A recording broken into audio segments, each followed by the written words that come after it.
divisional playoff weekend. One of the best that you can, as a sports fan, consume. And it's the last time, I believe, that we will mention on XL Primetime, what were you doing a year ago? This is probably the last time we will do that, because this time a year ago, you were trying to figure out what Jamal Agnew was doing near the goal line.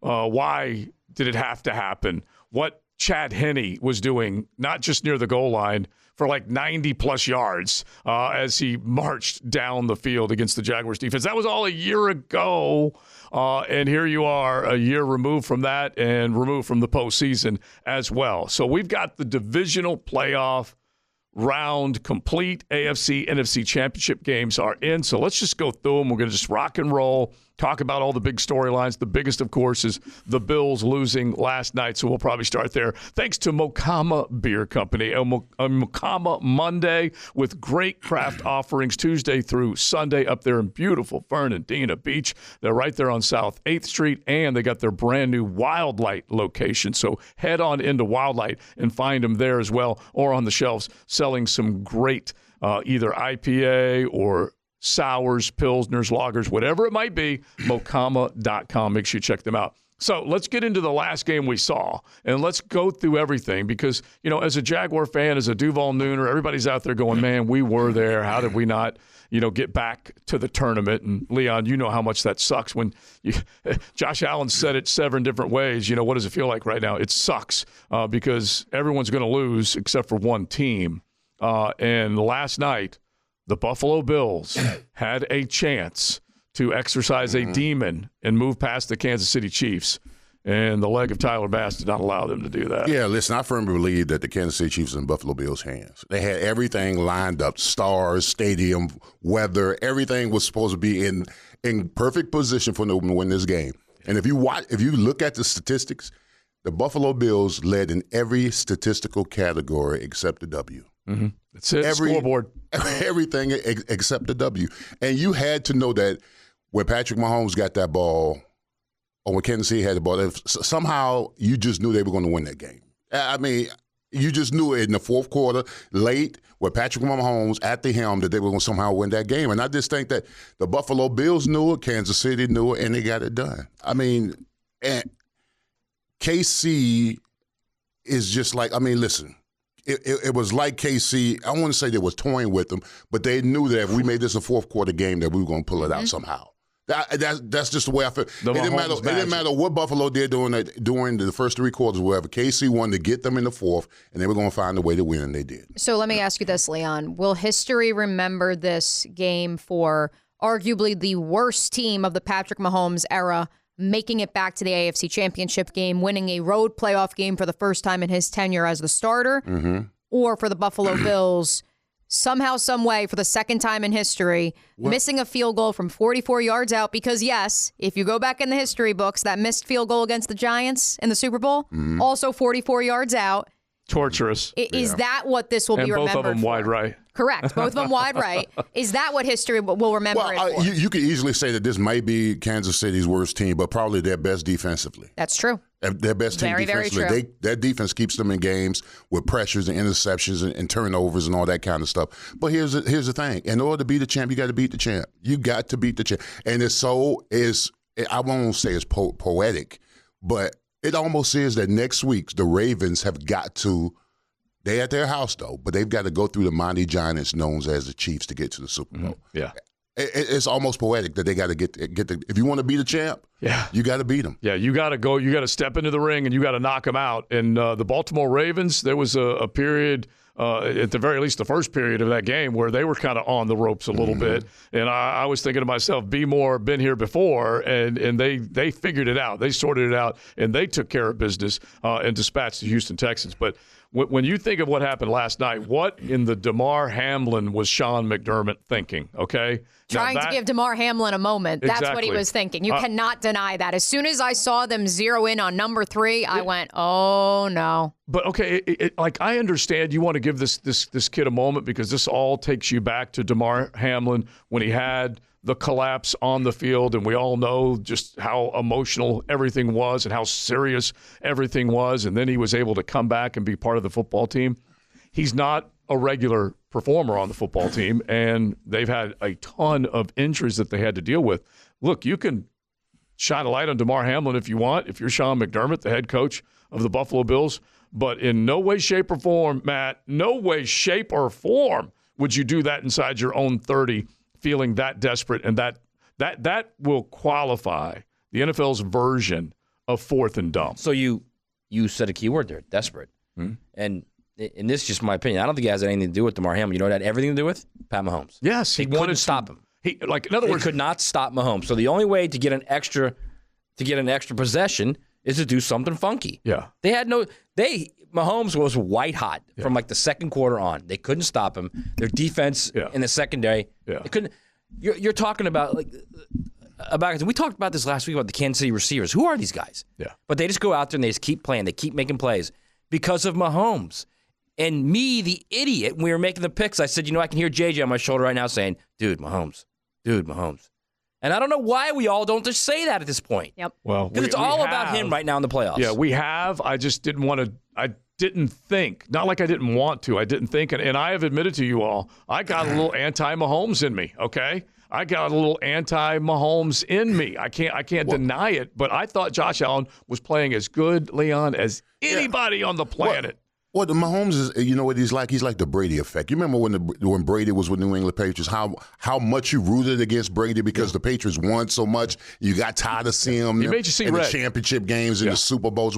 It's now the Mahomes effect. Yeah. We're getting tired of they've gone to 6 straight AFC championship games. They go to numerous Super Bowls, and we get sick of their greatness. But what you got to do is you got to sit back and applaud it. You do. You have got to respect applaud it. their greatness. Now, in the middle of the first half, this game was on the ropes for Kansas City. Mm-hmm. He was making some poor decisions and poor throws. Anti-Mahomes, with stuff that you just don't see very often. He had Valdez-Scantling in the corner of the end zone wide open, overthrew him. He made some poor decisions. He missed on some shots, too. Oh, my gosh. I'm surprised by it. And so I'm thinking, okay, this is starting to really tilt in Buffalo's direction. We all watched it. Buffalo kept running the ball, could not be stopped. But there's something about Josh Allen and a football game where there's almost too much time on the clock for him because something's going to happen. Mm-hmm. And then in Mahomes' case, there's always enough time left on the clock for him to do it. Now, so the McDermott decision, you guys hit the text line, 641-1010. It really didn't cost him at all. It didn't cost him one single bit. No, it ended up being negated. That's a whole other subject. Because of the worst call in the history of sport. Yeah. The worst rule, I should say, in the history of sport. We'll get to that, but like Doug Peterson gets clobbered all the time for going for it on fourth down, making some dumb decisions. The Bills Mafia has to be beside themselves for that decision that he made on his side of the field, and then they got off the hook with, like JJ just described, one of the worst rules in sports. When you fumble on outside of the goal line, through the goal line, into the end zone, it is ruled a touchback, and the other team gets the football. It's one of the dumbest things. What do you think it should be? And that got him off the hook. What do you think it should be ruled then? Every other fumble that goes out of bounds? It doesn't advance offensively. If anything, if you want to hurt the offense, make them take it to the 10-yard line or the 15. But if the defense didn't get possession of the ball, why the hell are we giving it to them? Okay, well, I tell you what. What about if it's a touchback and it goes back to the 20? Okay, but does the offense keep it? The offense keeps it. Yeah, I'm fine with that. Yeah, okay. Yeah, and I wouldn't mind that. Something like that where you don't lose possession. And believe me, I was on the Bills side of this. That was my betting side of this. Yeah. And so when they got off the hook like that, I was happy that would have been a 10-point wager guy. But it's still one of the worst rules in sports that you lose the ball. And then Buffalo could not take advantage of this. And the two throws that Allen will regret for a long, long time, I'm sure, as he had a guy streaking to the middle on the post in the end zone, and he underthrew him. He just did not make the right throw. And then on third down, also, again, did not make the right decision.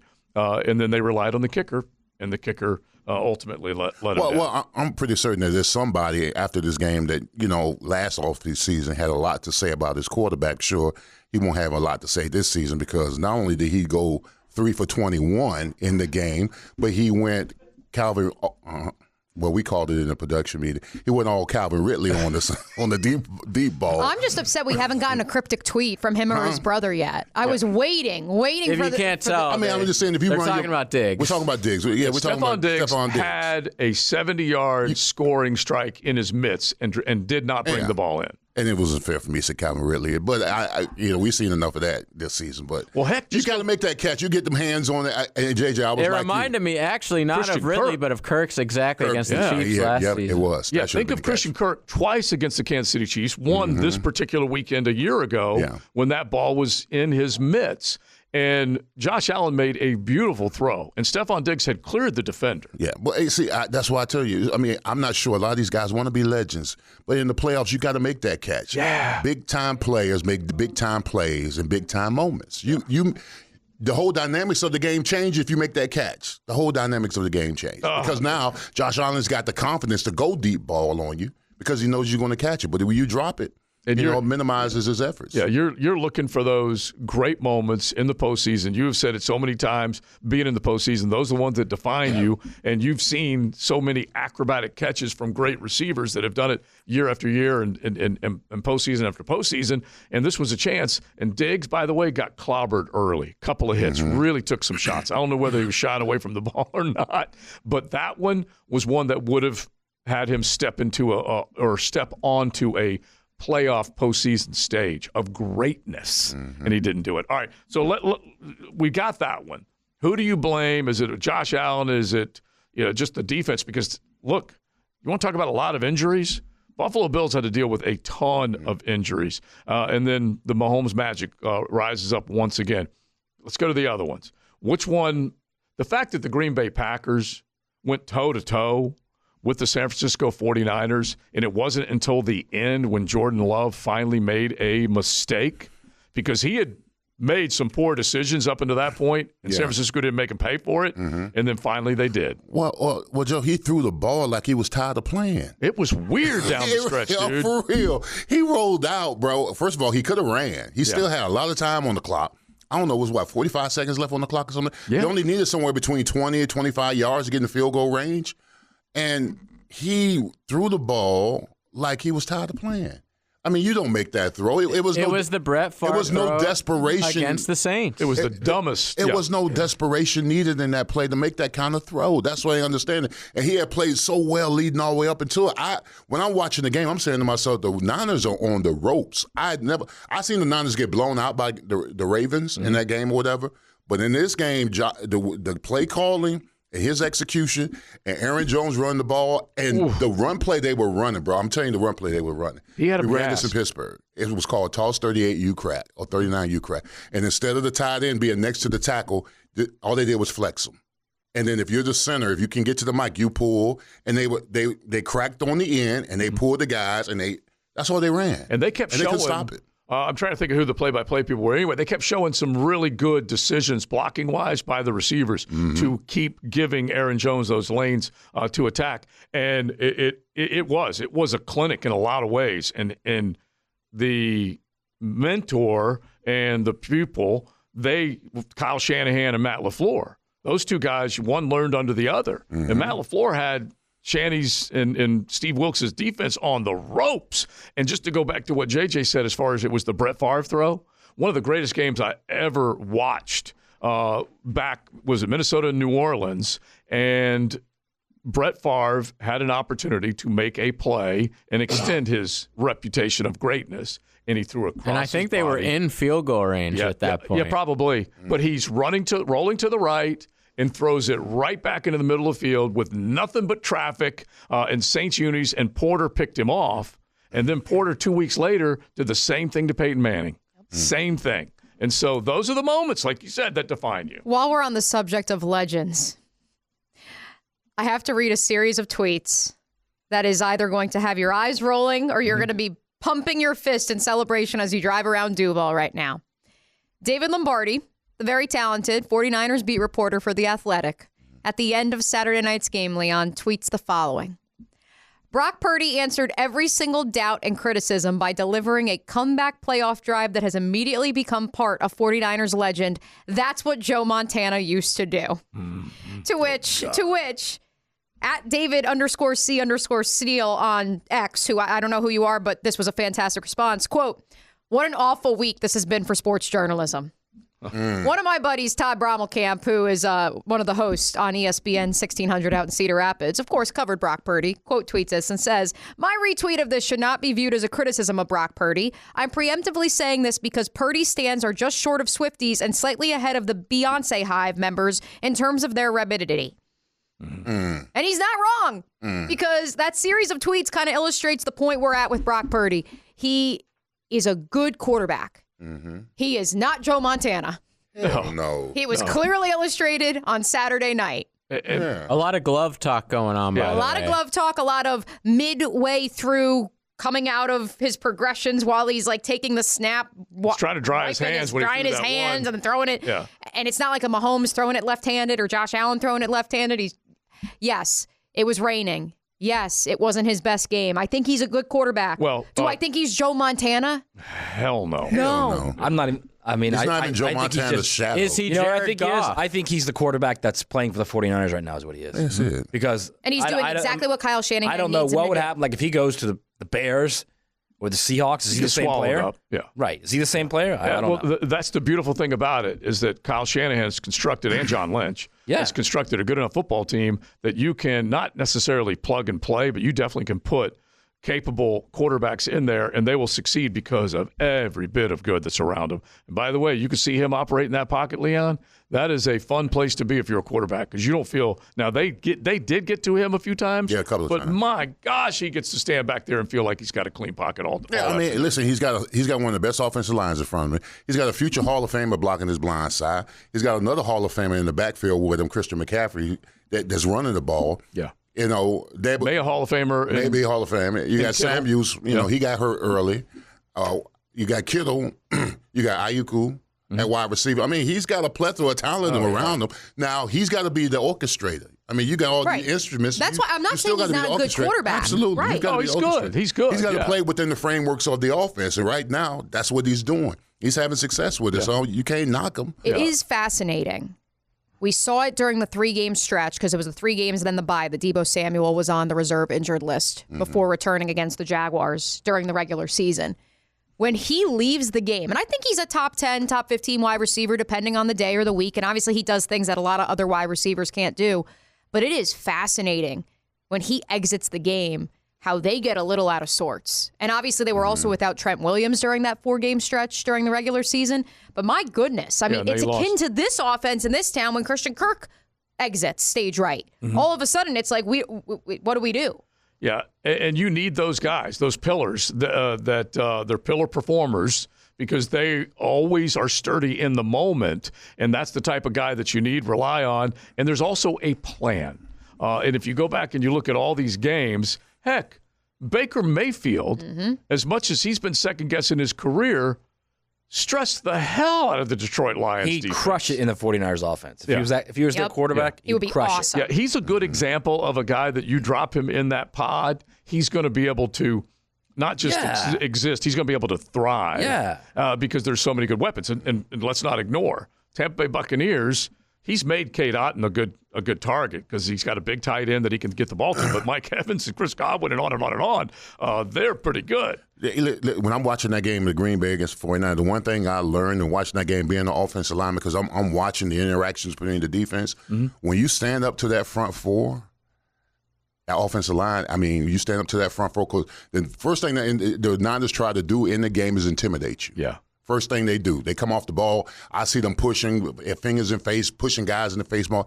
And that offensive line did not flat. They didn't flinch, not at all. And I'm saying to myself, okay, this Green Bay offensive line ain't scared of them. I said, this is going to be a ball game. Kind of like when the Ravens played them. Because they build their defense, especially their front four with Bosa and all those guys, on intimidations. Because early in the game, if you go back and watch the game, that 49 front four is trying to get in their head, trying to get underneath their skin, pushing them, elbowing them, and I was like, okay, this Green Bay team, this Green Bay offensive line is not scared of them. And see, once they know that, now it's a problem. Yeah, because honestly, you saw Warner and a lot of those guys gassed midway through this game with some big long drives that Aaron Jones and company were able to keep rolling. All right, here's another thing. There's 2 or 3 things that are popping in my head right now, but I'll just use this one right now. Depth at running back, okay? Depth at running back. This football team here in Duval had a third-round draft pick that represented 0 depth at running back in Tank Bigsby. Dearness Johnson, okay free agent signing. You got him for a dime, and you were going to bring him in here and just get him to, at the very least, shore up certain areas, down in just the situations, get him out in a screenplay, whatever it is. 0 flipping depth in the run game, honestly. You take a look at what the Lions have. The Ravens. Obviously, they were able to move up and get Jahmyr Gibbs. We know how special he is. Go get David Montgomery from inside the division. And they've got more than just those guys. Take a look at what Johnson and Latavius Murray did. How old is Murray? I don't know, but he's behind James but look Cook. at all those offensive lines for those teams, too. They're terrific. Agree. I totally agree. So it's a combination. It is a combination. But this was no A.J. Dillon behind Aaron Jones. They just went deeper on the depth chart. No, I agree with that. I mean, look at the Ravens. They have like 6 guys. Yeah, and the Ravens went and got Dalvin Cook and said, give us one more a couple of weeks ago. So it's unbelievable how little depth was on this football team that you should be able to count on to make plays. So you say that. I think it's unbelievable how much that middle 3 on this team regressed. The center and the 2 guards. Mm-hmm. They regressed like significantly. Yeah, you won't get any argument. 3 of them. Yeah, you won't get any argument from me because Brandon Sheriff is not the same all-pro level right guard, and Luke Fortner did not improve from year 1 to year 2. Yeah, I mean, listen, it's no accident that 3 of the top with the final 4 teams that are left, that 3 of the best offensive lines in the top 5 in the NFL are still playing. Right. Yeah. Lions, Niners, Ravens. Yeah. They get it done, dude. They get it done. And the 4th team is there because they have the greatest player alive that part. at quarterback. And their offensive line's pretty good, too. Well, they're solid. They're solid. Thuney looked really good last night. Creed Humphrey's good. They're outside guys. The tackles, Yeah, Taylor and Smith are like, Donovan Smith is a liability. And I really want to see how he does against the Ravens. I thought that he would be. Creed Humphrey is here. Yeah. And Fortner's down here. Yes. Not even close. Yeah. They're not even breathing the same air. Yeah. And so those types of guys, they're engines in the interior part of that offensive line. They're physical. They run it. And heck, Jason Kelce could have come out topless out of the suite and got right down in there, that type of guy that the Eagles had for so long and did it. What do you think Taylor Swift was thinking? No, I'm just saying when Jason Kelce decided to go topless. That's how you retire. When you retire, you take your shirt off in the box and you got you're 2-fisted. And you know what else he did? He climbed out of the suite. Exactly. But I can tell you, I don't care what she was thinking. Yeah, it's so funny. Then, that's only the tip of the iceberg, Leon. Yeah. Then he goes down into the crowd. He starts chugging beers with the people. He starts picking up young children, bringing them over to wave at Taylor Swift. He stepped out of the box. Take photos. Okay. It was fantastic. And this is after. Did you guys see the viral moment from Wednesday? Yeah. He went to his local McDonald's, which he's been going to his whole playing career. I heard about that, And he brought one of the longtime workers a jersey. Honestly, he's a cool dude. Living his best life. And whether you enjoy the Kelce's or not, we were talking about it. Jason Kelce has had perhaps one of the most thankless jobs as the center behind the tush push for the past 2 years, as the center for the Philadelphia Eagles for the past, 15 years? Yeah. Let the guy live a little. I'm okay with him doing what he's doing. Listen, the best thing about it when you retire and you realize your offense line retired, is you never have to run again. Yeah. I haven't ran since 2002. I haven't ran. No, I walked, but I haven't ran since 2000. Oh, I guarantee you this, Leon, with this gimpy left leg that I've got, I wish I had never run. I can tell you that. That stupid J.J. LaSelva in there kind of got me all fired up thinking I could become a 5Ker. And he's running like the wind, and I got no shot. I'm done. All right. Let's get into the other games, too. Okay, let's get into what Baltimore did to the Houston Texans, what the Lions were able to do. They had to hold off Baker Mayfield and company, and the decision to go for 2. That one definitely has been talked about a ton. We'll get into all of it. Mokama Beer Company, they bring you today's show. Don't forget coffee every single day of the week, and they've got the baristas ready to serve you some great coffee up in Fernandina. And then Tuesday through Sunday, delicious craft beer like the Cosmico or the Motor or any of the other great ones that they've created up there at Mokama Beer Company.